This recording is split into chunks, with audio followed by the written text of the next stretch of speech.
All right, so after making the conference championship 3 of the last 4 years, the San Francisco 49ers ended up losing yet again in the conference championship game. The 49ers ended up falling short yet again because the quarterback position, because this time around, the quarterbacks were just getting injured out to left and right to where like they had no quarterbacks no more. So it was just very unfortunate for the 49ers this year. Now, for the 49ers, they have such a really great roster where they're basically a Super Bowl caliber roster for this next season because the roster is so good to where and they have so much star power to where like they really can win it all if everybody just stays healthy. And then of course, them trade for Christian McCaffrey from in the middle of the season was just ice on the top because they needed a running back and like a really great star power running back to where the system will be just go up to the top, bro. Like this whole squad is just really talented. Like I said, their roster is really great.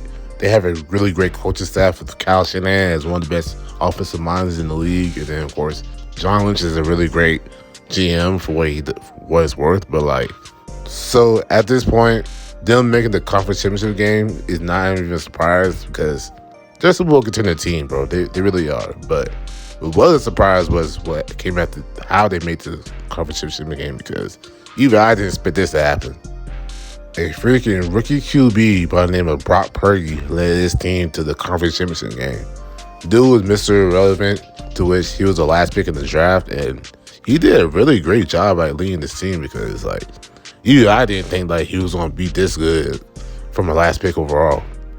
So Mr. Irrelevant Brock Purdy had himself a pretty good year, finishing with 1,374 passing yards, 13 touchdowns, 4 INTs, and he completed 67% of his passes for the games he ended up playing for them.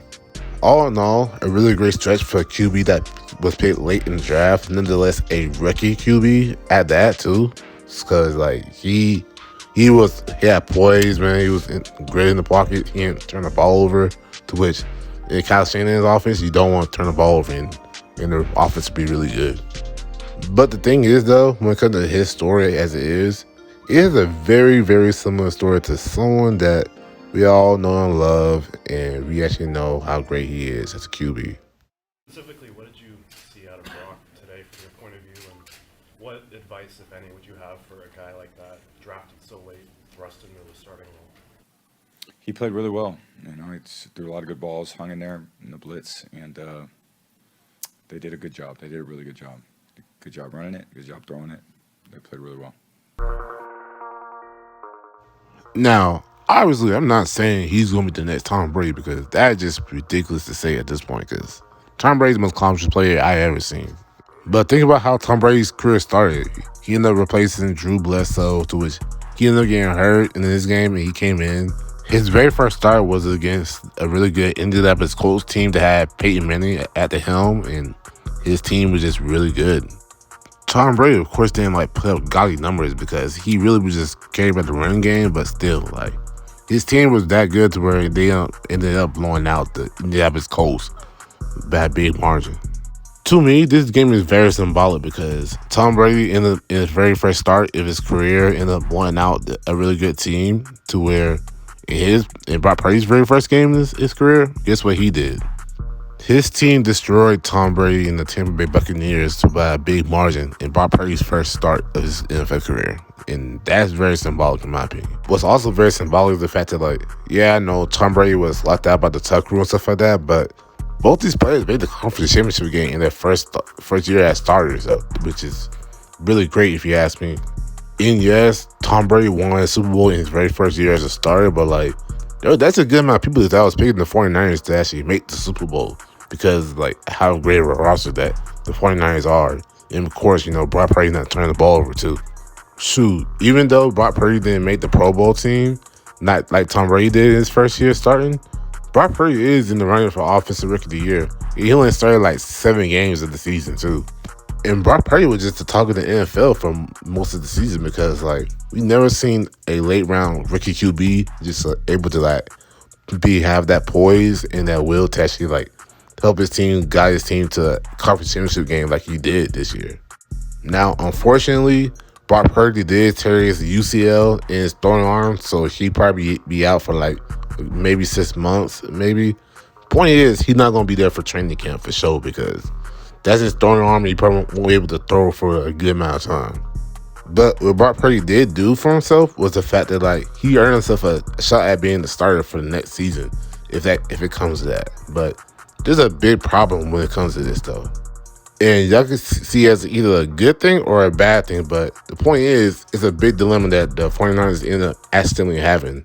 It's about to be his third season in the NFL, and Trey Lance have yet to play a complete season in his NFL career. Now, he still has the great intangibles. He still has the highest ceiling in the draft, in my opinion, to actually reach the stardom of a QB because he has a really great arm.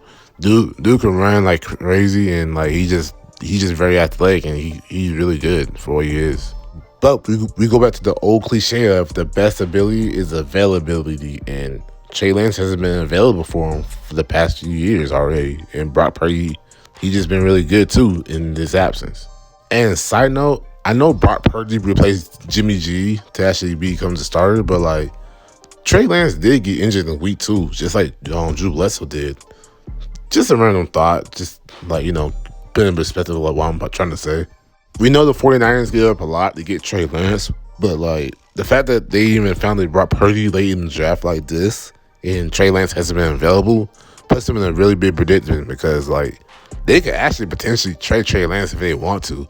They actually think Brock Purdy's the answer for him. But like I said though, Brock Purdy, he probably won't be available for training camp or OTAs this summer. So like they probably just gonna pencil Trey Lance in as a starter for this year, and like hopefully they actually see what they have in him again. But at this point for Trey Lance, and it's unfair for him because injuries is just bad in his own right, but like he kind of has to play really good this coming season because like it's really a big year because they really can like move on from Trey Lance if they want to, if they feel like he hasn't improved the way he thought he could improve to be. So year 3 is definitely a big year for Trey Lance because like if you don't have that like that Carson Wentz, Lamar Jackson, Patrick Mahomes type of like improvement that we've seen for these young guys in the past few years, then like there's a possibility that he's gonna be moved. If not this year, definitely the following year because they traded a lot to get Trey Lance, and if he's not that franchise QB, then they're gonna turn to Brock Purdy and see what they have in him. Now, when it comes to Mr. Irrelevant Brock Purdy, he had a really great year for someone that was drafted late. Nevertheless, the last pick in the NFL draft. Now, hopefully, he has a speedy recovery from that ACL tear to his throwing arm. But like, what comes with great productions comes with great expectations, and he has big expectations now if he was to be named the starter like this year or something like that because he actually played really good in that 7-game stretch that he had. But like, if he actually becomes a starter, he has really great expectations, and the biggest killer to an NFL career, to anybody's career, is expectations. Like, Brock Purdy has to prove to the people that like what he did this year was not no type of fluke or anything like that he's legit, because opportunities like this don't come that often, especially for the quarterback position, which is like the most important position in the NFL. So if Brock Purdy was to start this year somehow with everything after that UCL tear to his throwing arm, he actually plays really good, then like without doubt they're gonna trade Trey Lance out because like there's no point in keeping two young QBs at that to where both of them could start for the NFL team. But this is a really big dilemma for the 49ers because like they really could go either way, and by next year, around this time next year, we'll know who's the franchise QB for the 49ers will be. I greatly appreciate y'all watching the video because like the 49ers end up having themselves a really great season, but like this is a big situation for them because now they got to decide like which QB they want to have for the future now. But if y'all enjoyed the video though, man, like, comment, subscribe, and share the video for more videos like this. Also, comment down below what do you think the 49ers going to do at the QB position between Brock Purdy and Trey Lance. But other than that though, this is Nas Lee 27 in the building, about to sign out. Y'all have a great day, and I'll see y'all in the next video.